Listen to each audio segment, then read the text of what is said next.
No episódio de hoje, iremos tratar sobre o resultado das eleições gerais do Brasil de 2018, que ocorreram no dia 28 de outubro, com o resultado da eleição do senhor Jair Messias Bolsonaro para a presidência da República. Este episódio é da série Conexão Boston, com a participação de Paulo Fux, Vernan Wolff e Júlio Santos.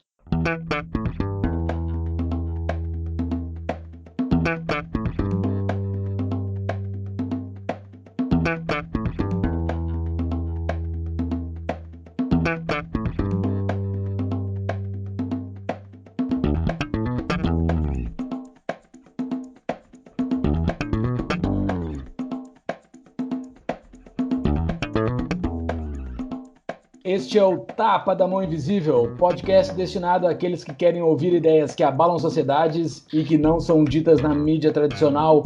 Boa noite, Paulo Fux. Boa noite, Vernan Wolff. Boa noite, pessoal. Tudo bem? Mais um podcast, mais um episódio, agora tratando dos nossos resultados da eleição brasileira. Resultados esses que só eu e o Júlio, né, vamos sofrer os efeitos. O Vernan, né, tá imune. Para o bem e para o mal. Boa noite, Júlio. Boa noite, Júlio. Boa noite, Paulo. Estou feliz de participar novamente. Vamos estar aí discutindo o resultado da eleição brasileira. E como o Paulo falou agora, não é que nós não somos afetados. Aí moramos nos Estados Unidos, na região de Boston, eu no caso, mas ainda temos muito interesse em que o nosso país, o Brasil, consiga superar esses 14, 15, 16 anos de atraso que o país foi mergulhado com o que eu chamo de bolivarianismo lulopetista. Claro que Jair Bolsonaro não é o ideal que nós esperamos, mas vamos estar discutindo aí o que poderia ser feito, o que talvez não vá ser feito nesse novo resultado das eleições presidenciais aí. Muito obrigado mais uma vez, Júlio e Paulo. Buenas, doutor Júlio. Temos o nosso primeiro anunciante, com muito orgulho, a nossa querida CapTable, empresa lançada pelo amigo do programa, pessoa de extrema confiança minha e tua, o Guilherme Nardino Enck, né, inclusive o nosso convidado do 5º episódio a ser lançado semana que vem. A CapTable é uma plataforma de investimentos em startups. Basicamente um mercado que antes estava fechado a grandes investidores, fundos de venture capital. Agora você, eu, qualquer pessoa pode anunciar a sua startup junto à CapTable para captar recursos junto a investidores. Mas quando a gente fala em investidores, a gente não está falando de mega investimentos. A gente pode entrar com investimento desde R$1.000, você consegue investir em uma startup com alto potencial de crescimento. A CapTable, então, é uma empresa que tem parceria com a StarCC, que é a maior referência no ecossistema de inovação do Brasil, e é, então, junto com Guilherme Enck e seus associados, a empresa que está patrocinando o nosso querido Tapa da Mão Invisível. Conheçam o site www.captable.com.br. Então tá, esse é o 2º episódio da nossa Conexão Boston, o 4º episódio do nosso Tapa da Mão Invisível. O assunto de hoje, então, é o resultado da eleição do Brasil, o resultado do 2º turno com a eleição do Jair Messias Bolsonaro, do PSL. E como primeiro papo, vamos conversar sobre como o Bolsonaro chegou à presidência, como é que ele chegou até aqui, qual foi o cenário que ele chegou até aqui. Vernan, qual a tua opinião sobre isso? Como é que ele chegou? Eu vou ser bem franco com você, não tem como negar que a eleição de Jair Bolsonaro e o que algumas pessoas taxaram de ascensão do bolsonarismo, né, entre aspas, no Brasil, foi um resultado reativo eu gosto muito desse termo reativo de grandes camadas da sociedade brasileira ao que, infelizmente, as medidas políticas, econômicas e, por que não dizer sociais também, que foram implementadas pelo governo do PT. Eu, na minha análise, eu sei que o Paulo aí vai dar a opinião dele, eu não consigo dissociar a ascensão e agora a eleição de Jair Bolsonaro com o que o governo do PT ou as medidas implementadas pelo PT fizeram ao longo desses 16 anos. Eu gosto de salientar o seguinte, muitas pessoas aí que apoiaram Jair Bolsonaro, é claro que existe o bolsonarista clássico, aquele cara, né, que não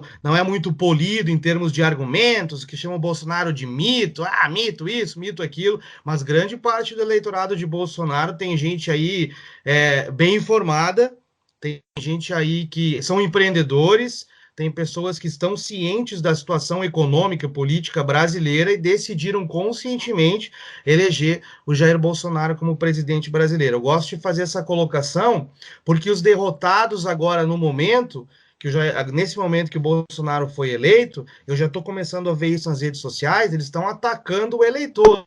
Eu estou vendo gente aqui dizendo assim, já com a sua bola de cristal, falando: o governo Bolsonaro vai ser um fracasso e você que votou nele, eu vou te lembrar. Ou seja... Mas eles têm o direito de falar isso, não tem? Não, eles têm, assim como nós temos o direito de criticar. E quando a Dilma foi eleita, tu também deve ter dito. Todos nós aqui sabíamos que ia ser um desastre, né? Não, então, claro, exatamente. Não. É parte da tribo defender o seu lado. É normal isso. Não tem problema. Claro. Não, eu não estou dizendo que é errado, estou dizendo que é uma coisa que nós vamos visualizar agora. E grande parte do eleitor do Bolsonaro, como eu falei antes, tem pessoas bem informadas que estavam cientes da situação. E respondendo à pergunta do Júlio no começo agora aqui desse podcast, eu não consigo ver a ascensão e a eleição do Bolsonaro como uma reação ao que eu chamo de o bolivarianismo lulopetista nesses 12, 14 anos do Brasil. Para mim, a mais importante, a principal razão é isso aí. Eu concordo contigo parcialmente, Vernan. Eu acho que depois quero ver o Júlio sobre isso, tá? Mas eu acho que a principal razão pela qual o Bolsonaro foi eleito é porque o PT não cumpriu a promessa. E a promessa, porque a maior parte das pessoas, elas não estudam política e economia, elas votam de acordo com o que elas entendem, o mito do eleitor racional, né? Eles têm um limite do conhecimento do que eles sabem sobre as coisas e eles votam de acordo com by proxy, né? Nos seus candidatos. Votam no cara que eles conhecem, que apertou a mão dele firme, que falou aquilo que ele queria falar, mas ele não tem um conhecimento aprofundado de política, sociologia, enfim, o que diabos for, para tomar uma decisão tão bem informada a ponto de escolher lá desde o início qual é o candidato mais adequado para desenvolver um país. E é por isso que, inclusive, esse sistema não tem como dar certo, entendeu? Isso aí nunca vai acontecer. Nenhum eleitor vai parar a sua vida para fazer uma escolha política. As pessoas têm mais o que fazer. Mas o que eu ia falar é que o PT, para uma grande parcela da população brasileira, era a esperança de desenvolvimento do país. Era a bala de prata, né? E essas pessoas todas foram iludidas, né? Muitos aqui já sabiam que não ia dar certo.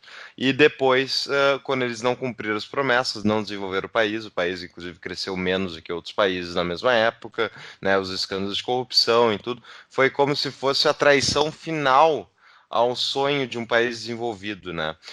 De muita gente, né? Obviamente pessoas que tendem à esquerda, mas tem muita gente aí de centro, até de direita, que votou no Lula e votou fazendo esse mesmo cálculo que hoje fizeram para votar no Bolsonaro. E o Bolsonaro, eles fizeram a mesma coisa de novo. As pessoas estão depositando fé e esperança, e inclusive gente muito, muito intelectualizada, depositando fé no governo Bolsonaro. Mas, olha, eu acho esse tipo de crença em político, quando é que vão aprender? Quando é que vão aprender? Eu não tenho esperança alguma, eu não acredito em político nenhum, nem que fosse o João Amoedo lá ganhando, e ele fizesse o discurso que ele ia liberalizar o mercado, ele ia fechar todas as estatais, e ele ia implodir o governo federal em um mês. Eu não ia acreditar também, embora eu soubesse que as intenções dele estão corretas, e porque o sistema se defende. O sistema é o quê? Os funcionários, os partidos, o establishment, a inteligência que vive à volta de Brasília não vai largar a mão do poder. Mesmo que o Bolsonaro queira fazer essas coisas que ele está dizendo que ele quer fazer, a gente vai discutir depois. Então, eu acho que eles não vão querer abrir mão. Então, quem trouxe o PT, voltando à pergunta do Júlio, até passei um pouco, quem trouxe foi o PT que não cumpriu as coisas que tinha, não cumpriu o país que as pessoas sonhavam.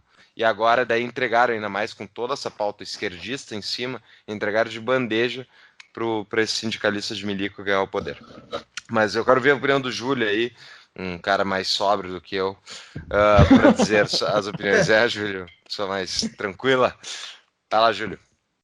Então, assim, sobre a posição do Vernan, foi o PT que trouxe foi o antipetismo que trouxe o Bolsonaro, e a posição do Fux foi a não entrega do petismo, né? Eu acho que a posição de vocês dois explica a vinda do Bolsonaro, esse fenômeno Bolsonaro. Parte tem da cultura brasileira que já possuía boa parte dos valores do Bolsonaro, só que não existia uma narrativa, não existia uma estética em torno dessa narrativa, né? A narrativa ela precisa ter uma estética, ela precisa ter algo que se controle além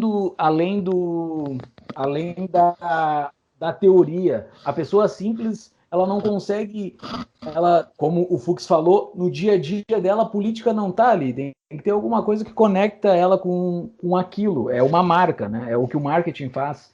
Então o Bolsonaro conseguiu botar a estética da narrativa daquela pessoa simples. Aquela pessoa, ela não quer mais ser assaltada quando sai, a mãe quer saber que o filho voltou. Ele conseguiu pegar essa estética. E a esquerda ela é perfeita para conduzir estética, né? A minha percepção, a esquerda consegue conduzir a estética das coisas para ir para o lado deles. E o Bolsonaro conseguiu pegar essa estética. Claro, foi a derrocada do PT. O PT abriu um vácuo de poder. O PMDB e o Centrão desabou junto, porque eles não conseguiram.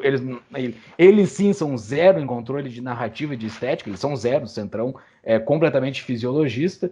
E o Bolsonaro conseguiu fazer uma estética. Assim, embora eu tenha vários desacordos com o Olavo de Carvalho, o Olavo de Carvalho ajudou o Bolsonaro a fazer essa estética, né? Todo aquele controle da estética do brasileiro, o que é o brasileiro, o Bolsonaro conseguiu descrever e o Olavo de Carvalho ele descreve isso muito bem, na minha opinião, e o Bolsonaro conseguiu aproveitar isso e chegou em pessoas simples lá do interior, do lado dos Cafundó.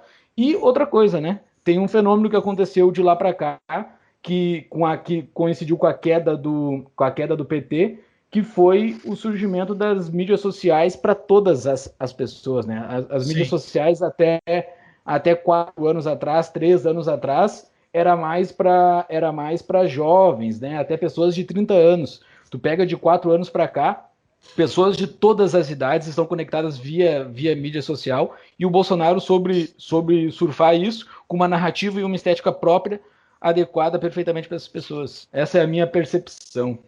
Eu concordo contigo, Júlio, quase 100% com o que você está falando aí.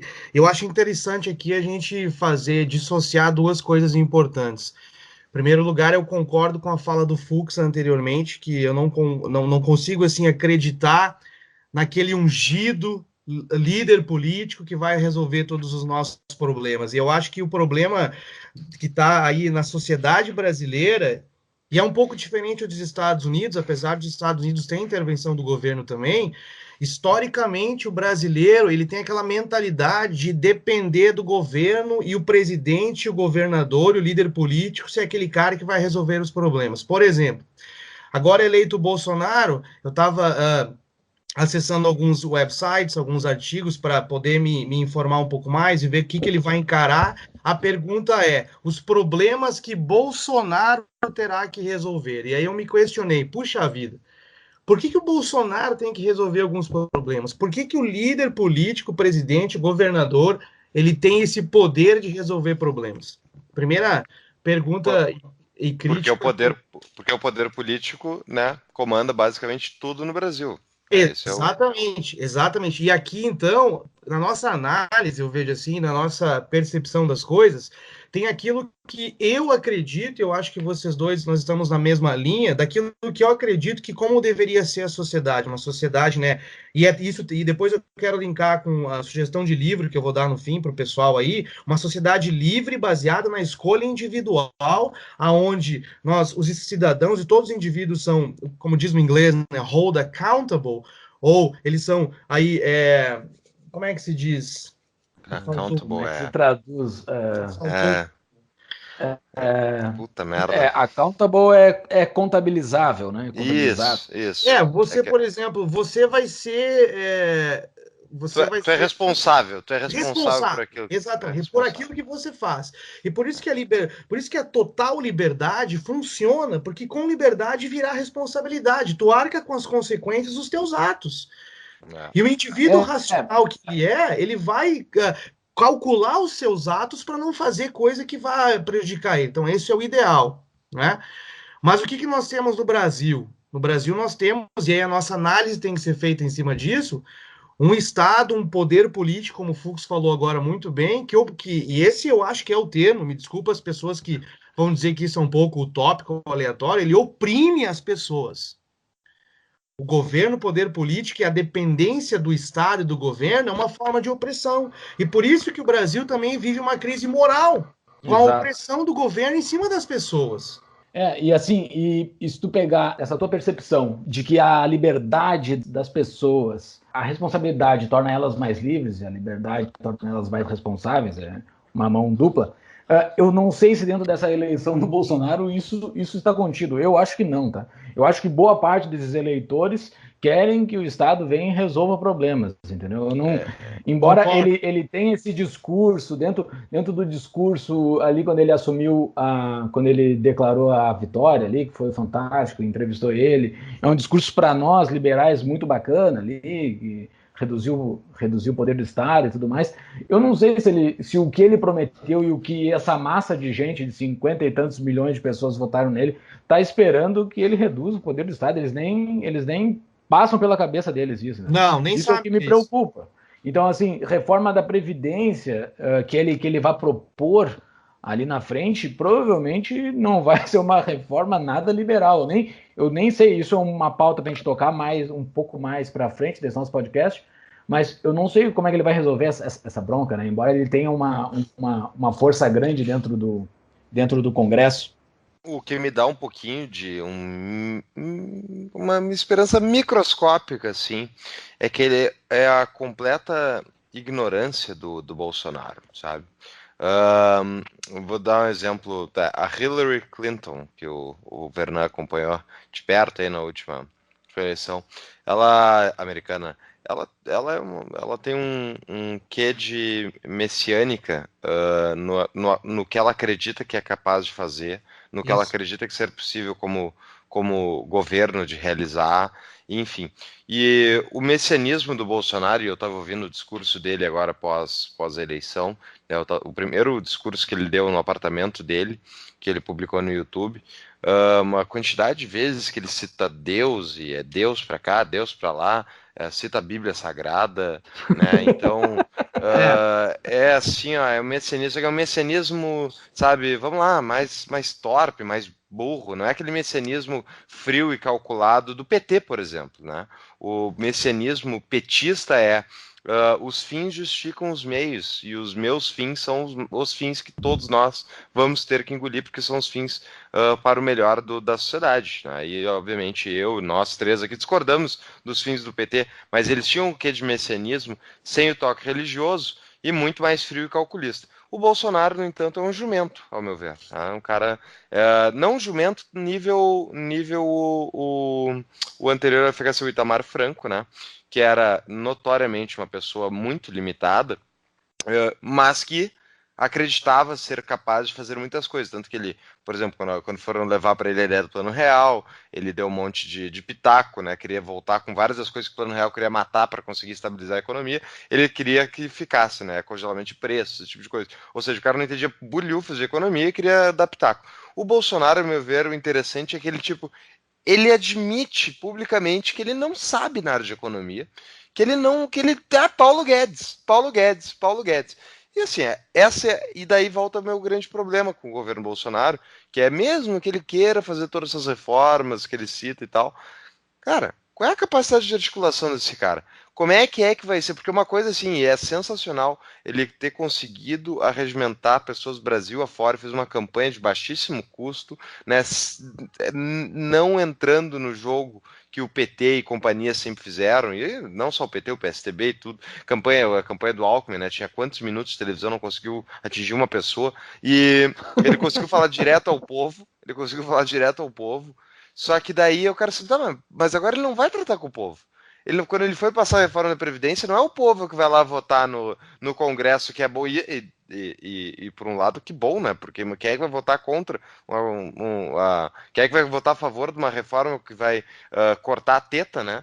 Então, é aí que eu acho que aí vai dar probleminha, entendeu? Porque qual é a articulação política que esse cara consegue fazer?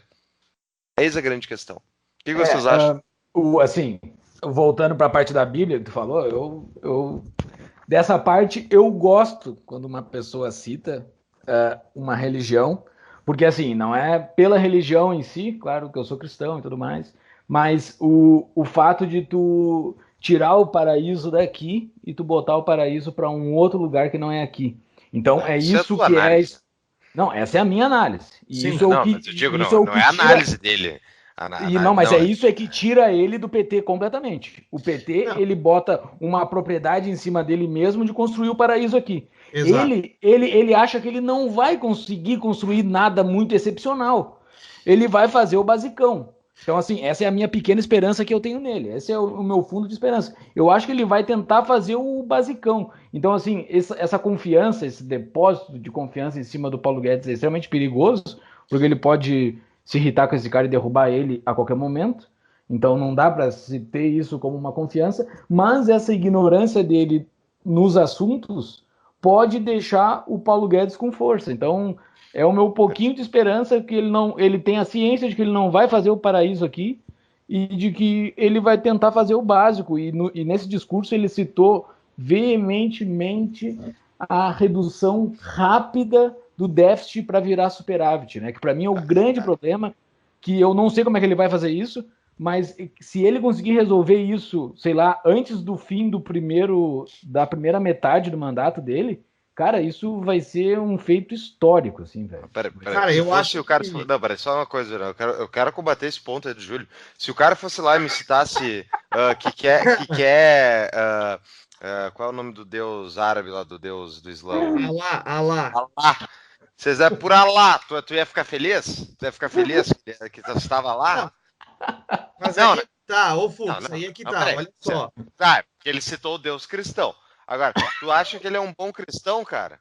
Ele é separado, teve a funcionária laranja trabalhando na casa de praia dele. Esse cara é um bom cristão? Ah, Ah, mas Cara, para! olha só, eu acho, deixa eu só fazer um vai lá. comentário.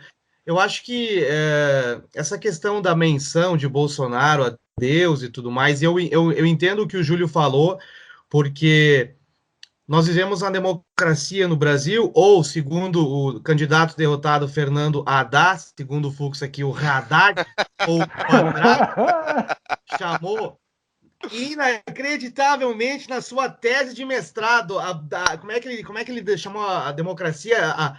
A ditadura da burguesia. E ele, né, querendo implementar a ditadura do proletariado. Como o movimento democrático, o Brasil tem uma democracia representativa que, na minha opinião, é só um arranjo muito mal feito de um sistema para poder aí ser implementado na sociedade. Não sou muito a favor da democracia, mas não sou representativa, mas não sou a favor, como se diz, do autoritarismo, porque hoje em dia você diz que não é a favor do arranjo democrático que você tem no Brasil, as pessoas acham que você é a favor da ditadura. Não é isso, deixando claro para os ouvintes que vão nos ouvir no podcast, eu acho que essa menção do Bolsonaro a Deus é uma questão eleitoreira, porque ele foi eleito em grande parte pelo povo, pelos evangélicos.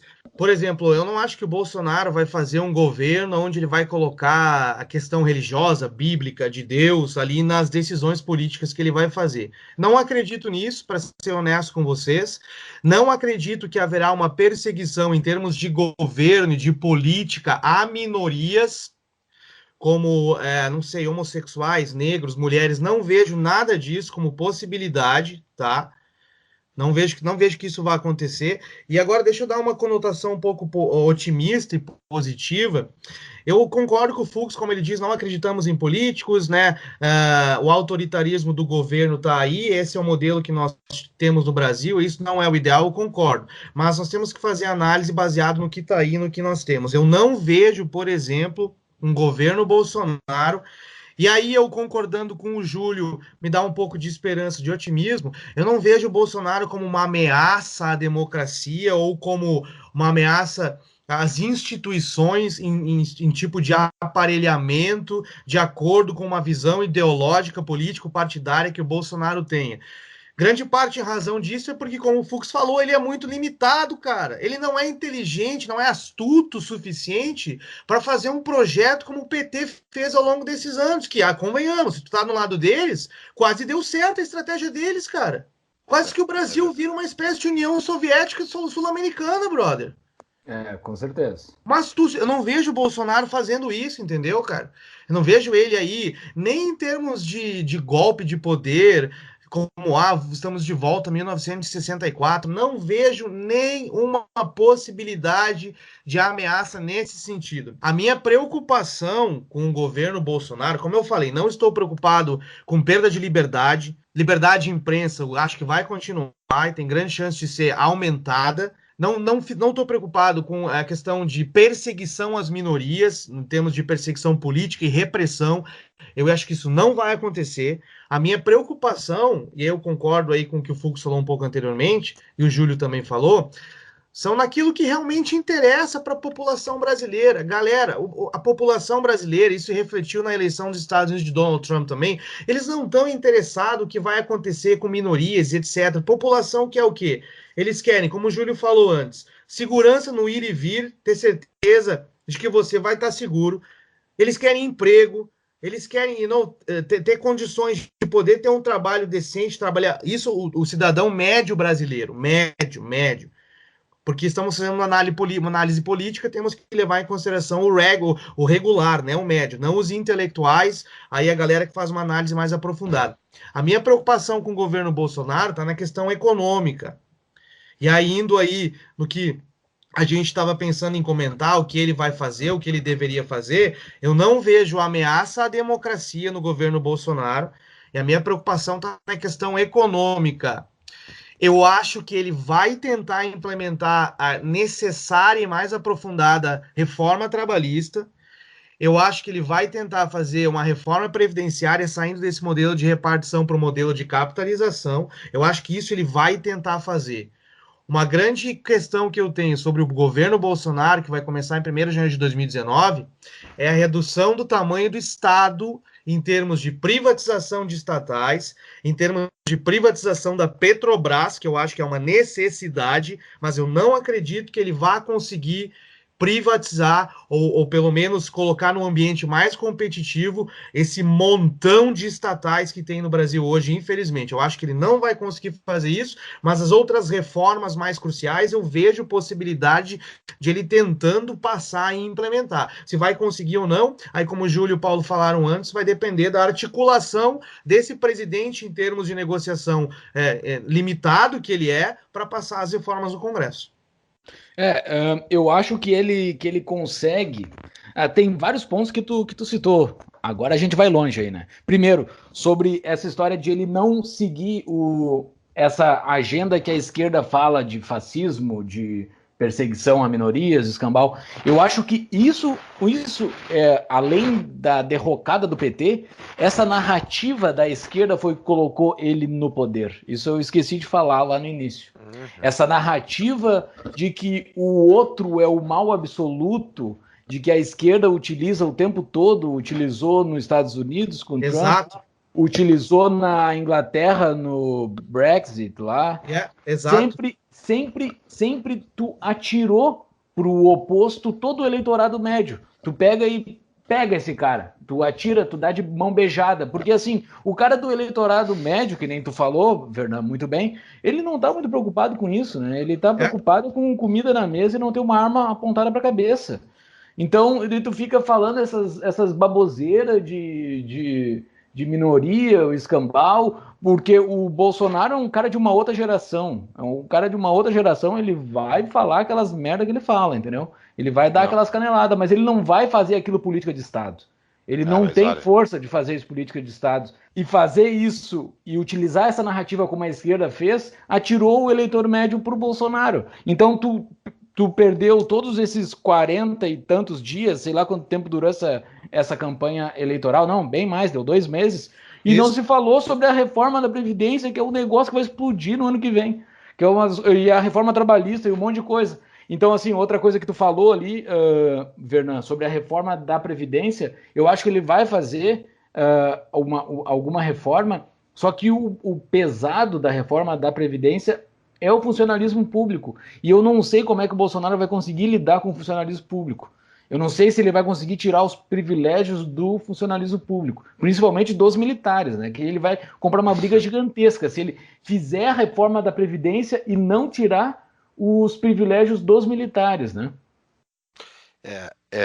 Eu acho que eu tô pasmo como vocês estão otimistas com o governo Bolsonaro. É impressionante mesmo. Não, mas a gente tá Acho tentando que equilibrar, Fux. Tu tá... Não, a gente tá... né? Eu quero Olha, ver o lado bom, eu quero ver o copo meio cheio, cara. não, mas peraí, mas o lado bom é a sociedade que a gente cria de forma privada, independentemente do jumento ou sociopata que toma o poder. Mas, Ah, Fux, deixa eu discordar contigo respeitosamente, é claro. Eu acabei de. é o mínimo que eu espero, na verdade. A galera que vai nos ouvir agora, não, vamos ser justos, peraí. Eu acabei de falar aqui, por exemplo, falando pessimisticamente em termos econômicos, eu acho que o Bolsonaro, ou o governo Bolsonaro, né? Ele não vai conseguir, infelizmente, passar um plano de privatizações, por exemplo, de estatais. Na minha opinião, isso é uma coisa ruim, entendeste? Não, claro. Exato. Então, nesse ponto, eu fico meio pessimista. Agora, o meu otimismo, desculpa te interromper, Fux, eu sei que tu estava fazendo análise aí. O meu otimismo, e aí é um otimismo assim, não otimismo, mas é aquilo que a galera tá falando. Por exemplo, não vai ter. Tomara que eu esteja certo, né? Que nós vamos ver esse podcast aqui anos depois, os caras vão dizer: olha aí, ó, o Fernando falou 4 anos atrás, ele estava equivocado, viu só? Aí, que vai me impedir de concorrer a qualquer cargo público. Mas, sabe como é que é? Os caras vão até o fim. O que eu acho que não vai acontecer, por exemplo, não vai ter tanque nas ruas, cara. Não vai ter tudo bem, golpe à democracia, não vai ter Não, agora o peraí. novo governo. Isso não vai ter, cara. Fala, Fux. Tu falou aqui, o Wolf, isso aí, esse podcast é gravado para a posteridade. O Wolf falou que vai ser feita, ele vai propor a troca do regime de previdência, de repartição nosso por um de capitalização. Bom, isso é otimismo, cara. Isso é Sim. otimismo exacerbado, né? Então, assim, ó, olha, que vai ter, eu não tô dizendo que vai ter tanque na rua, não acho também isso. Eu concordo com vocês no fato de que, sim, esse papo de discussão de minoria, de identity politics, né? Política de Exato. identidade, Isso. brancos versus negros, gays versus héteros, transexuais versus. Esse tipo de coisa. Isso quem trouxe à tona foi a esquerda, né? Foi. E ao chamar qualquer pessoa que fosse votar no outro lado de, olha, então tu só pode ser um racista, tu só pode ser um homofóbico, tu só pode ser isso, aquilo. Não que não tenha, tem bastante gente racista, tem bastante gente misógina, tem bastante homofóbico por aí, só que ao dizer que todos aqueles que querem votar no Bolsonaro estão representando isso, eles tocaram de bandeja o voto para o Bolsonaro, né? Exatamente, cara. Eu concordo contigo nesse ponto, 100%. Eu queria recomendar agora, só que não vem na minha cabeça, mas eu gosto. Tem um canal no YouTube, e eu acho que como o Júlio falou no início do podcast, um dos motivos pela eleição do Bolsonaro foram as redes sociais. É claro que as redes sociais tu tem que saber, como diz, filtrar aquilo que é bom e que é ruim, mas eu vejo as redes sociais como um fator fundamental para a expansão das nossas liberdades. É essencial a função das redes sociais. Mas, enfim, tem um canal do YouTube que eu gosto de seguir, que é uma menina, tipo o Arthur Duval. Arthur Duval? Como é que é o nome do Mamãe Falei? Arthur Duval. Arthur Duval. É uma garota que ela vai no Canadá, no meio dos protestos, e começa a entrevistar a galera. E ela fez isso. Eu quero utilizar como exemplo do Identity Politics, que o Fux falou, dessas minorias, a chamada cultura do estupro. Ok? Foi tentado vender para nós uma imagem que a nossa sociedade é uma sociedade que vive baseada na cultura do estupro, que, na minha opinião, é uma mentira deslavada, cara. Ninguém tem orgulho de ser um estuprador.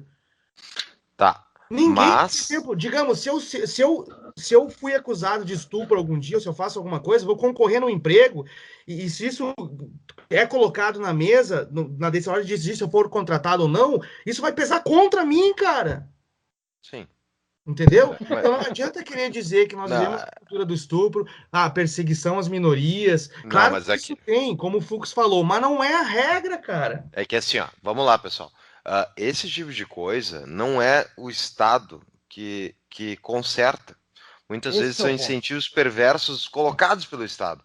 Quem virou a causa do casamento gay nos Estados Unidos, ao meu ver, tá? E dali deriva o que veio para o resto do mundo, devido à importância da guerra cultural americana, foi Hum. o seriado Will and Grace, que tinha um homossexual, isso no final dos anos 90, se não me engano, e nos anos 2000, tinha um homossexual assumido que era um dos protagonistas do seriado. Esse seriado foi o seriado mais visto, Estados Unidos afora, todo mundo via. E foi ali, podem olhar depois para acompanhar o apoio à legalização, né, do casamento gay, foi junto com esse seriado, onde as pessoas viram que não era o cara que era homossexual não era uma aberração, entendeu? E quebrou um pouco do estereótipo. Mas enfim, então isso foi a sociedade privada que resolveu. Não Com foi uma certeza. lei que o Estado veio, porque existe o impedimento pelo Estado. Então, assim, voltando ao Bolsonaro, ao governo dele e tal, não acho que ele vai também fazer justamente essa histeria coletiva da esquerda, né, de Exato. vai perseguir mulher, vai perseguir. Mas é que daí vocês têm que entender que o que a esquerda queria era justamente que esses grupos tivessem direitos a mais. Porque eles são Exatamente. oprimidos, porque eles são. E eu não estou dizendo que não são.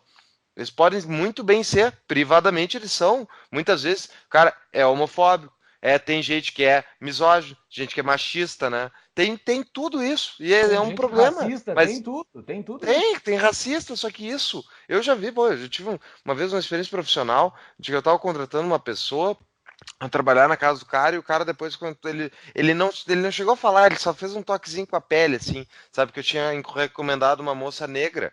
E eu fiquei enojado com aquilo, Nojento. Exato, exatamente. nojento. Mas isso existe, pessoal. Então, assim, só que, bom, daí a esquerda quer o quê? Quer que passe uma lei que se uma pessoa fizer isso, ela tem que ser denunciada e vai o DOPS aí pegar ela. Daí é o contrário, entendeu? Daí tu torna esse tipo de coisa assunto tabu. E o que é tabu vira depois um problema, porque ele fica crescendo no cantinho escuro que ninguém quer falar, que nem os nazistas, né? Por isso, por exemplo, Exatamente. eu sou contra, por exemplo, leis que nem tá na Polônia, que muitos dos reaças brasileiros adoram. Lá é proibido comunismo, não pode ter partido comunista. O que vocês acham que o cara que está fora do discurso político, do aceitável, do que é discutível, vai fazer se ele não pode ir lá na TV falar as merdas dele, que nem o PSTU faz? O que Pô, ele vai fazer? Ele vai plantar uma bomba, cara. exatamente, eu concordo Entendeu? 100% contigo, Fux. E aí teve um exemplo bem interessante aqui nos Estados Unidos. Eu sei que não é o momento agora, nós estamos falando de Brasil, eleição do Bolsonaro, mas eu vou tentar falar isso bem rapidamente, 30 segundos. Ano passado teve aqui quando os caras da extrema-direita norte-americana aqui fizeram uma manifestação em favor do presidente Charlottesville. Donald Trump, ok? E aí Sim. foram entrevistar o presidente Trump e ele acabou dizendo, cara, é o seguinte, eu não concordo com o que eles estão fazendo, eu não quero o apoio deles, mas tem que entender que eles são livres para se manifestar, brother. Uhum. Isso gerou, meu pai do céu, gerou assim, ó, não, o Don Lemon na CNN, desculpa utilizar o termo, mas é um lacaio. O Don Lemon na CNN, no prime time show que ele tem, ele chegou com a primeira frase dele, e é uma vergonha que eu tava olhando CNN, né? Tem que reconhecer. Não, tem que fazer. Eu reconheço, momento de fraqueza. Ele chegou no início do discurso dizendo: o presidente dos Estados Unidos é um racista. Aí eu pensei: uau! É mesmo? Deixa eu checar a informação. Aí fui ver a reportagem, era por causa disso que ele falou que não, tudo bem, os caras são extrema-direita, etc. Não concordo com eles, mas eles têm o direito de se manifestar. Eu tô falando isso porque é isso para fazer alusão ao que o Fux comentou da questão da Polônia, do anticomunismo lá, né? Né, Fux? Não, e Uhum. aqui do Brasil também, sobre as pessoas poderem se manifestar para não ficar na margem, para não ficar no sorrateiro, no escuro, no submundo, e eles se espalham, eles vão se espalhar. Se não apareceu o PSTU na TV falando as porcarias que ele fala, Uhum. eles iam estar no sorrateiro, é isso, né, Fux? É isso aí mesmo. E é isso que muito reaça, que inclusive votou no Bolsonaro, sonha, né? Com esse tipo de coisa e esse tipo de. E vamos lá. tem sim uma parcela de votos, né, de pessoas que realmente são essas coisas todas de ruim que a gente estava falando antes, que votaram no Bolsonaro na esperança de que ele seja aquilo que a esquerda diz que ele é, entendeu? Eu fico Provavelmente imaginando tenha. aqui em Porto Alegre, né, quando tu passa na uma das principais avenidas da cidade, volta e meia, horário de rush, tem um, tem um caquedo de velharia lá defendendo a volta da ditadura militar. E daí no início eles tinham um aviso dizendo assim: se você concorda, buzine. E daí, como ninguém buzinava, né? Eles depois trocaram a faixa. Se você não concorda, buzine, entendeu? E daí ficou basicamente. É. Não, Então, isso é verdade. Uma das esses coisas caras que eu, botaram no bolso, entendeu? é, uma das Mas coisas que eu vejo, assim, da nova administração que vai ter o Brasil a partir de 1º de janeiro de 2019, e aí o Fux vai me taxar de otimista, né? Claro, ele pegou essa pecha hoje no programa, aqui no podcast, mas é justamente essa questão, entendeu? Porque infelizmente a esquerda, e não é só no Brasil, aqui nos É. Estados Unidos, é na Europa, a esquerda é o seguinte: eles estão baseados, todas as políticas de Estado deles estão baseadas naquela ideologia da luta de classes, entendeu? Aquele negócio que uma pessoa só é bem-sucedida porque ele está explorando as outras pessoas. Se você sobe é porque você está colocando alguém para baixo, entendeu? Eles não acreditam em criação de riqueza. Eles não acreditam em, por exemplo, há desigualdades. Mas você tem como todas as partes crescerem, entendeu? A E esquerda. dinamismo social, né, Fernando? Muitas vezes isso é o dado mais escondido de todos. No próprio Estados Unidos, que é muito desigual, sim, mas eles têm o dinamismo social. Os ricos ficam mais pobres, volta e meia, e os pobres ficam ricos. E Opa, essa claro. troca dentro da escada é muito comum. Absolutamente. E outra coisa, então a esquerda tem a seguinte mentalidade: eles acreditam na luta de classes, só que tem um detalhe: eles não estão interessados em fazer com que a luta de classes acabe. E é isso que as pessoas não se dão conta. Uhum. Por exemplo, eu vou pegar o PT como né, o exemplo brasileiro. Tu acha que o PT está interessado em tirar milhões e milhões de pessoas da pobreza de uma forma que o Bolsa Família ou programas sociais terminem? Tu acha que eles estão interessados nisso? Não, Não, eu acho não que não. acho. Eles não estão, porque daí a causa deles termina, brother. Que E não É tem se mais. vê verdade. pelo resultado da eleição, né? Os Exato. Então, lugares que mais recebem Bolsa Família foi onde o Haddad ganhou, né? exatamente. Então, a esquerda, historicamente, até o marxismo cultural tem a ver com isso daí, eles não estão interessados em acabar com os problemas sociais, porque é dos problemas sociais que eles se alimentam. Eles não estão interessados em as pessoas crescerem, ascenderem socialmente. Eles não estão interessados que as pessoas, pelo seu próprio mérito, cheguem a ter sucesso na vida, seja no estudo, no trabalho. Eles não querem isso. Eles querem que as pessoas dependam deles. E aí, deles, eu falo políticas de Estado, políticas de governo. E um ponto positivo do governo Bolsonaro, eu não vejo, entendeu? Políticas sociais, ele fazendo políticas sociais para supostas. Eu não quero utilizar o termo minorias, mas para supostos grupos políticos. Com esses Grupos militares, aí é um intelectuais problema. de pressão, porque acaba sendo políticas para grupos de intelectuais que conseguem meter pressão, né, dentro do governo, e eles é que acabam ganhando com isso, né? ONGs e essas coisas é que acabam ganhando. Eles falam que estão em nome da classe e tal, só que quem ganha são os líderes, né? Então acho Exatamente. que talvez ele consiga acabar, mas assim, eu e o Vernan falamos num tom bastante otimista. O Fux, ele ficou bastante decepcionado com o nosso otimismo. Foi. Achava que vocês eram liberais, porra. Eu, Nós somos liberais. Não acredita em política agora, porra. e Não, é que dentro, estamos fazendo uma análise baseada no que está aí, né, prezado Ah, correligionário? interessado na análise que o Fux estava fazendo em cima do nosso otimismo, dos pontos otimistas nossos, o Fux tinha falado da reforma da Previdência, que em cima do que o Vernan havia falado, o Fux achou que não seria possível, né? Mas tem mais alguns pontos do nosso otimismo que tu gostaria de tratar, o Fux? Não, Que mas tu acha da reforma da Previdência, eu acho que vai sair, tá? Mais uma. um concertozinho nessa nossa do nossos modelos de repartição, né? Que é um sistema pirâmide, para quem não conhece. É só olhar a definição do sistema pirâmide e olhar como é que funciona esse sistema de repartição, não só no Brasil, como em qualquer lugar que aplica esse negócio. Mas eu acho que o que mais me deixou encucado ali na parte do discurso do Bolsonaro, que daí também me deixou um pouco preocupado. Uma coisa que eu me lembro quando a Dilma ganhou a última eleição e falou que ia governar para todos os brasileiros, eu fiquei puto da cara, né? Primeiro que eu não quero que tenha um comandante lá em cima. Daí vem a Dilma e me diz que vai governar para mim. Ah, tá, né? Eu fiquei especialmente indignado. Fux, agora eu vou ter que falar o que o John Kennedy falou, Fux. Não pergunte o que você quer, não pergunte o que o país pode fazer por você. Pergunte o que você pode fazer sobre o seu chefe, o seu superior, aquela entidade máxima que te governa, que é o seu país. É isso aí. E é isso, o Bolsonaro, ele falou genericamente em Brasil, falou muito na Bíblia, né? Falou muito mas não falou sobre a parcela que perdeu, que não foi pequena. Exatamente. Foi muito grande. Exatamente. Então, esses bem caras, estranho isso. ele é muito burro, ele é muito limitado, ele acha que vai conseguir carregar 4 anos de governo fazendo reforma, ou fazendo o que diabos ele quiser. Na real, eu acho que ele quer só, como um versículo bíblico, para não ficar parecendo que eu sou totalmente anti-religião, né? Sob a luz do sol, tudo é vaidade humana, Eclesiastes, não é, Júlio e Vernon, vocês que gostam da Bíblia. Eu acho que o sonho dele é ser lembrado para a eternidade como o presidente que salvou o Brasil.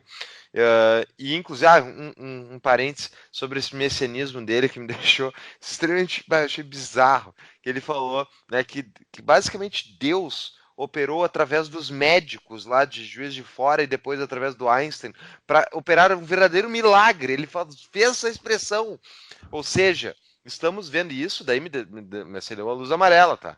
Porque acreditar que tu é o enviado de Deus para corrigir uma nação de mais de 200 milhões de pessoas, um dos maiores países da face da Terra, esse tom de messianismo me deixou assim, ó, que coisa perigosa. Qualquer pessoa religiosa que é curada de uma cirurgia acredita que foi Deus. Isso é a tua análise otimista. Não é análise otimista, é realista de uma pessoa religiosa. Uma pessoa religiosa, ela acredita que foi Deus que salvou ela. Se for ou não foi, daí é um outro assunto. Mas aqui o argumento do Fux, eu adoro, eu tava esperando, o Fux me conhece um bom tempo, eu tava esperando utilizar essas palavras agora. Eu vou dizer, Fux, aqui o teu argumento peca na origem. Em que origem? Eu concordo contigo que eu não gostei quando o Bolsonaro utilizou esses termos de Deus e etc. para representar que ele é o ungido que vai resolver os nossos problemas. Eu estou de acordo contigo porque ninguém quer, né, um político, uma autoridade resolvendo os seus problemas. Apesar de que Ronald Reagan falou lá que o governo deve ser o carro e nós somos os motoristas. Mas o discurso do Reagan era uma coisa, a realidade que ele fazia era outra, né, Fernando? Mas eu comento que o argumento do Fux, eu falo isso em tom de brincadeira, óbvio, peca na origem, é que é o seguinte, cara, nós não podemos impedir libertários ou defensores da liberdade que somos de alguém, nem o presidente da República, que seja uma pessoa religiosa. Não é isso. Eu não estou dizendo que ele não pode ser religioso. Ele crê naquilo que ele quer. Mas é claro. Exato. Mas daí mas é justamente nisso. Daí tu vai falar lá para fazer o discurso à nação brasileira, né? Vai falar que vai governar, teoricamente, vai governar para todos e tal. Tu quer construir uma ponte, tu deveria, pelo menos, se fosse minimamente inteligente, querer construir uma ponte, dizer assim, olha, pessoal, não se preocupem, eu não vou ser o fascista que vocês da esquerda, com seus 40 milhões de votos, acham que eu vou ser, né? E daí fica Deus para cá, Deus para lá, foi um milagre que permitiu que eu estivesse aqui para salvar a nação brasileira. Para! Entendeu? Cara, mas assim, democracia... Os 40 milhões que estão lá, que não são religiosos, provavelmente, entendeu? Democracia é a ditadura da maioria. Democracia é a ditadura da maioria. A maioria brasileira é cristã. tá? De várias denominações. Ele tá jogando para a maioria, velho. Com Mas certeza. assim, uma coisa que é estranho, que é muito estranho, e pode ser por ele ser boçal ou alguma coisa assim, mas é muito estranho de qualquer forma, é ele não ter falado um discurso de união, porque pro ganhador é muito fácil tu falar de discurso de união. Tu ganha. E daí depois tu fala, não, eu quero unir tudo agora. Daí quem não se unir com ele, não, foi ele que não quis se unir, porque eu falei que eu queria me unir. Cara, era o discurso, ele tava com a faca e o queijo na mão para dizer união e ele não falou união. Então, é estranho, assim, é estranho. Isso é bem estranho. Que bom que tu tá virando pessimista comigo, Júlio, porque é justamente nesse fato aí que me dá uma maior Tu quer me rotular. Não, eu concordo. Me dá maior preocupação, porque isso era nessa hora que ele, ao sinalizar que ele, olha, vamos acalmar os ânimos, vamos todo mundo baixar a bola, vai dar tudo certo, eu não vou provocar vocês, então vamos tentar construir uma solução. Não, ele foi lá e fez um discurso, ele também não foi ruim, por outro lado, então ele foi um discurso mediano, mas ele já mostrou na sua primeira interação como presidente eleito de que ele não fez a melhor opção, entendeu? Exato. Eu acho o seguinte, eu estava conversando com o Júlio até antes de nós entrarmos no ar, e eu concordo com o Júlio 100%. Eu gostei do discurso do Bolsonaro na questão pragmática e técnica, claro que deixamos aí a margem se ele vai cumprir ou não, somos todos céticos com relação a políticos, e aí eu concordo com o Fux 100%. Não sabemos se ele vai cumprir ou não, ele pode não fazer nada do que ele falou, mas no papel eu me surpreendi positivamente. E eu concordo com o Júlio na minha surpresa negativa com o discurso do vencedor na ditadura da maioria, como o Júlio falou, ou como o Haddad diz na ditadura da burguesia, que é a democracia brasileira. Eu fiquei surpreendido negativamente porque ele não adotou, em parte do discurso, um tom conciliador. E eu acho que foi por isso. Eu falei com o Júlio anteriormente que o discurso do Haddad ou do Andrade veio depois do discurso do Bolsonaro, né? E eu acho que foi por isso que o discurso do Haddad, depois da derrota, na minha opinião, foi horrível. Eu não ouvi o discurso dele. Ele não cumprimentou o Bolsonaro. Ele falou que vamos estar unidos, resistentes. É bem complicado. Você esperava que o PT fosse fazer meia-culpa depois de perder? O PT, exato. Não tem como. É impossível, né? Não tem como. Então, assim, tu para pensar, o Bolsonaro tá fazendo o jogo também. Então, vai seguir dividido. Vai seguir completamente dividido. E outra coisa que eu acho que o Bolsonaro não foi um pouco conciliador pelo seguinte, ó, galera.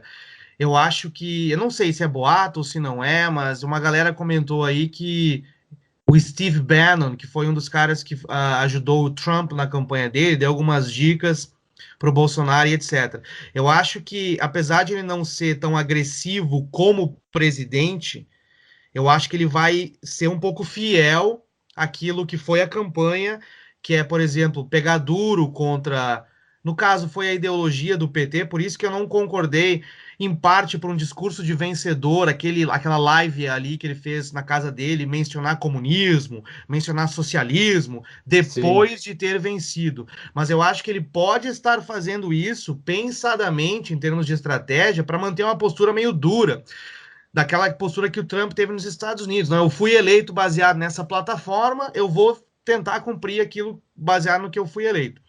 E eu acho que foi por isso que o discurso do Haddad foi, na minha opinião, mas não dá para esperar muito, né, da esquerda, do PT. Não dá para esperar muito. O cara tava com o Boulos do lado dele e a Manuela Dávila do Partido Comunista do outro. É difícil esperar qualquer coisa dessa gente mesmo. E provavelmente, assim, o Bolsonaro ele vai tipificar MTST e MST como entidade terrorista nos próximos tempos, né? Provavelmente ele vai fazer isso, que é uma das coisas que ele já falou. Eu não sei se foi durante a campanha ou antes, mas ele vai se esforçar bastante para isso. O que é algo positivo, na minha opinião. Sim, eu acho que MST seria uma entidade terrorista em qualquer lugar do mundo, né? Só no Brasil que não é. Agora o Fux tá quase me taxando de bolsonarista, não é nem otimista. O Fux está repensando manter o Conexão Boston com a gente. Cara, o que me deixou realmente triste, assim, porque eu vou, sinceramente, eu fico, cada vez que tem uma eleição presidencial, eu fico triste, porque os brasileiros continuam, né, querendo eleger gente para Brasília e não fechar aquela merda. Mas a segunda coisa é que o que me deixa triste é como a esquerda brasileira não fez meia-culpa, né? Sim. Não, e especialmente, pô, eu não vou dizer as pessoas, né? Eu acho que das pessoas que votaram no PT, todas que eu vi que falaram que eu votar no radar, né, no radar, como eu falo, eles não queriam mais votar no PT, tá? Mas eles não, o PT em si não fez meia-culpa nenhum, né? Tanto a escolha, Boulos, Manuela Dávila, enfim, né? E o discurso pró-Lula, né? Um cara preso, enfim. Sim. Eles aparentemente não aprenderam porcaria nenhuma. E o que me deixa triste é que essas pessoas todas que votaram no Haddad, eles podiam ter votado no Picolé de Chuchu, que é uma esquerda mais light, mais moderna. A Marina era a candidata perfeita, velho. No Marina, é verdade, no Sim. Marina, no Alckmin, em qualquer um desses imbecis que são menos piores do que o PT. Mas daí escolheram o Ciro, uma parcela estava com o Ciro, um cara explosivo, machista, Sim. homofóbico também. Sim. E daí Sim. escolheram o Ciro, depois o Ciro foi pro radar. Então, assim, não conseguiram. ah, não existe uma esquerda moderada Não. no Brasil. A E E se outra esquerda. tivesse, teria ganho. Isso, para Não, complementar o que o não, eu Fux acho. falou, eu acho que um dos motivos que elegeu o Bolsonaro e um dos motivos das pessoas mais racionais, não aquela pessoa mais emotiva que chama o Bolsonaro de mito, né? Os mais racionais que decidiram votar no Bolsonaro foi porque ficou evidente nessa campanha, cara. Em inglês é o double standard, né? Mas é o dois pesos, duas medidas da esquerda. É. Os caras, como o Fux falou aqui do Ciro Gomes, cara, que seria uma versão do Bolsonaro à esquerda. E ele Ninguém falava defendia o com nada. unhas e dentes. Exatamente. Por exemplo, na onda do Bolsonaro, ali, não questionando o voto das pessoas, teve eleição de Janaína Pascoal, teve eleição de mulheres muito bem votadas, teve eleição de um negro pelo Rio de Janeiro, e aí tu não ouve nada, porque foi eleito pelo Bolsonaro. Ou seja, eles não estão Sim, interessados nas mulheres, eles não estão interessados nos negros, eles não estão interessados nas minorias, estão interessados naqueles que estão com eles. sim, É verdade. É É que é isso aí. tribo, né? exato. Mas eu acho que, É, Júlio, desculpa, tu falou uma coisa que eu concordo, eu quero te ouvir assim mesmo. Tu falou realmente, e se tivesse a esquerda tivesse colocado um candidato mais light, no segundo turno levava. Eu concordo contigo. Explora isso aí pra levava, nós. levava com certeza, e eu acho, assim, já vamos ir para o lado do encerramento.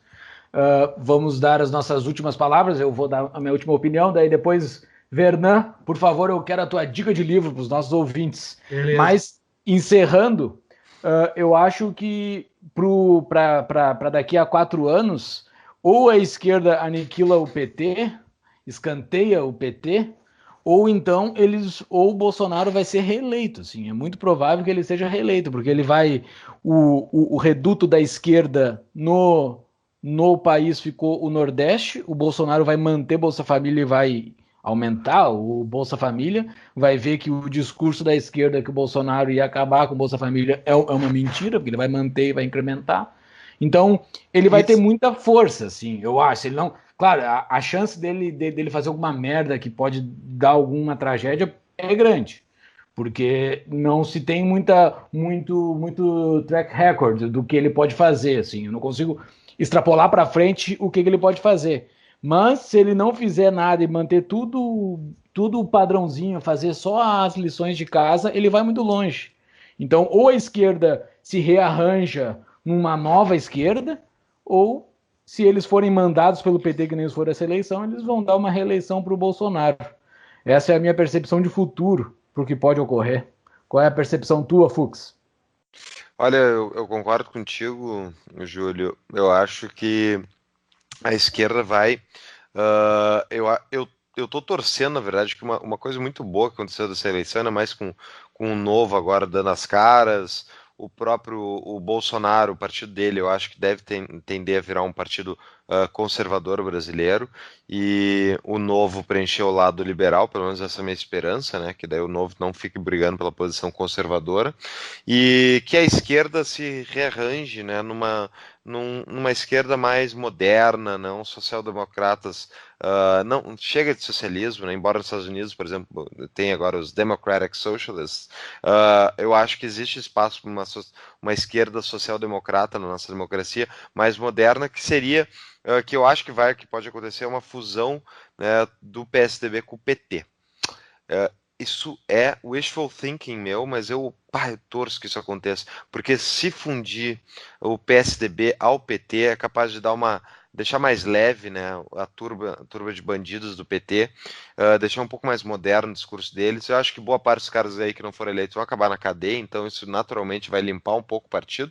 Exato. Mas a única coisa que eu acho que impede o Bolso de ser reeleito, se ele cumprir uma dúzia dessas coisas aí que ele falou que ia fazer, eu acho que ele se reelege. O meu único receio é em relação a uma crise global, né, que eu acho que pode estourar ano que vem de novo, e daí isso botar a economia a pique logo no início do governo do Bolsonaro, sendo que a economia agora apresentou 3 meses de recorde de criação de empregos, né? Então, e para encerrar minha participação, eu quero dizer que eu vou sentir saudades do presidente Temer, o melhor presidente desde a FHC 1, disparadamente, ao meu ver, que em 2 anos passou reformas muito necessárias para o país.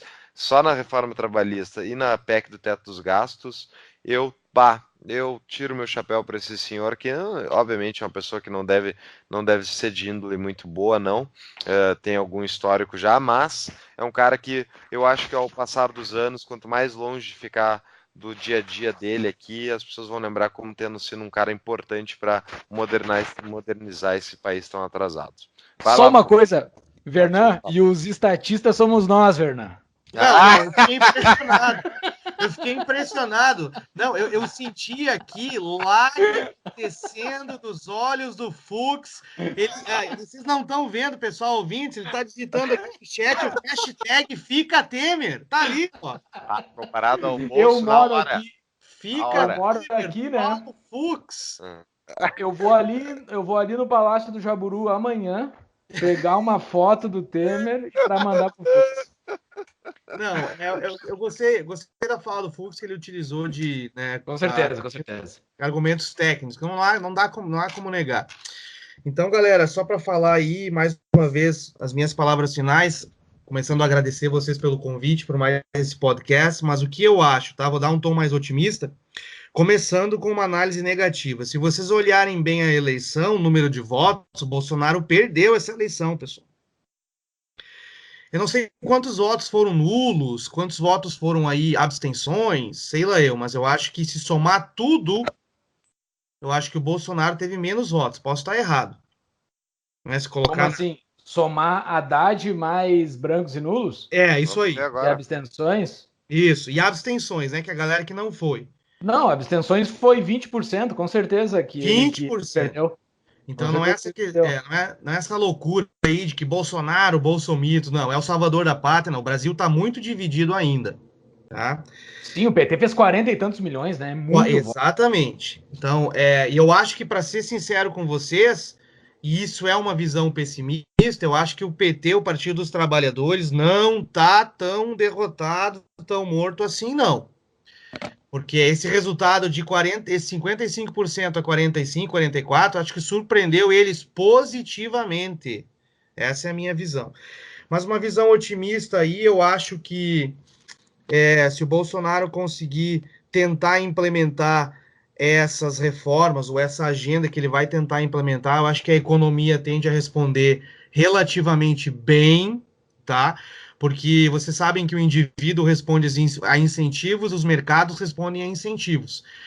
E se ele conseguir reduzir impostos, por exemplo, tentar colocar o governo dentro dos seus meios, e isso é previsão, eu acho que a economia pode responder Muito bem, e ao fim e ao cabo, claro que nós temos o sonho de viver num Brasil mais liberal em termos individuais, em termos empresariais, mas como eu falei para vocês na nossa conversa anterior, eu acho que mudar a direção do país nesse momento é o fundamental, né? E fiquei muito feliz com a vitória do Romeu Zema, é Romeu Zema, né?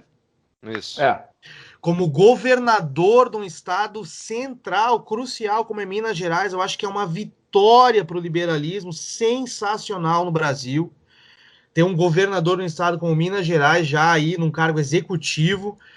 Então eu acho que essa eleição, gostando ou não, foi uma eleição histórica, tá? Em termos não em termos assim do que a gente quer, mas é uma eleição histórica, como foi a do Lula em 2002, esse tipo de coisa. Eu acho que é uma eleição histórica que pode colocar o Brasil na direção talvez correta de diminuir um pouco o tamanho do Estado, diminuir impostos, reduzir gastos, acabar com essa identity politics, como o Fux falou, dar liberdade para os indivíduos e para as empresas. Mas, claro, vai ser dever meu, do Júlio, do Paulo, de todos aqueles que vão nos ouvir agora, que é cobrar, né? Cobrar para o próximo governo. Por isso que eu compartilhei no Facebook um post que foi feito pelo João Amoedo, dizendo: ok, parabéns Jair Bolsonaro, mas agora nós queremos mais liberdade para empreendedores, Estado menor, fim de privilégios e manter a futura administração aí responsável por aquilo que eles prometeram. Boa, boa. E a tua dica de livro, campeão? Beleza, dica de livro é um cara que eu acho sensacional, que foi uma das pessoas não, um dos escritores que me convenceu ao liberalismo, que me convenceu ao Estado menor. Não é considerado um libertário, mas eu acho que é uma das grandes figuras aí do liberalismo e do livre mercado e etc. Um campeão nesse termo, que é o Milton Friedman. Tá? O Milton Friedman, um economista da Escola de Chicago, sendo fiel ao rótulo que o Fux me deu no início, de chicaguista.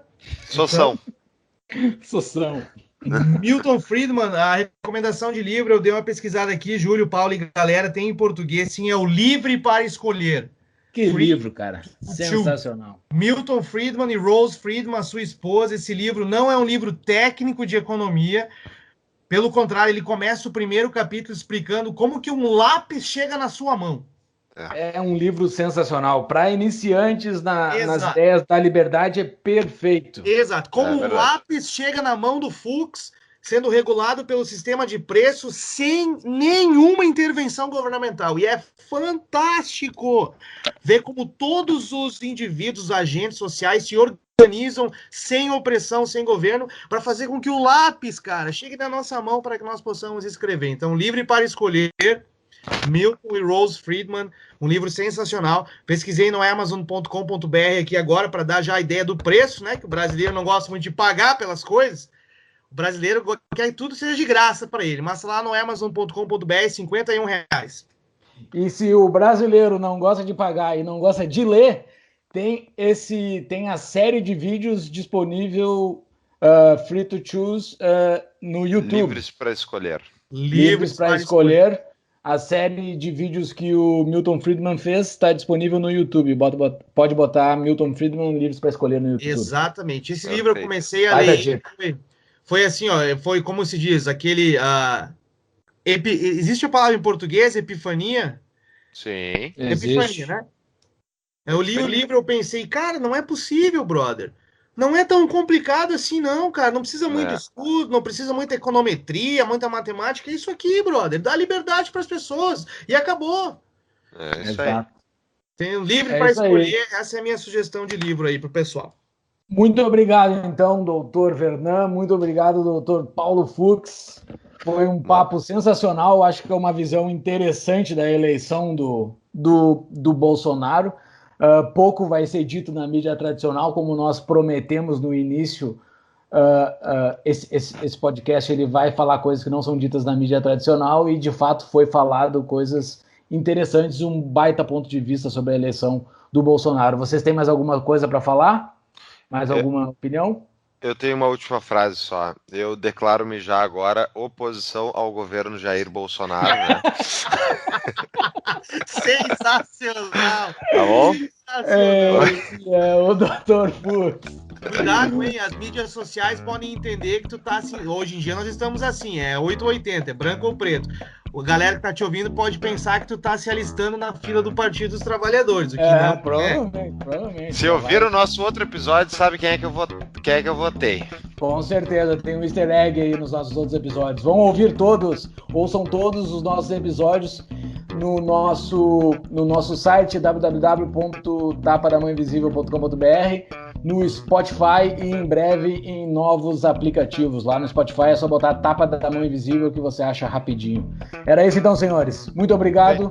Valeu, abraço. Encerramos mais esse Conexão Boston do Tapa da Mão Invisível. Até mais.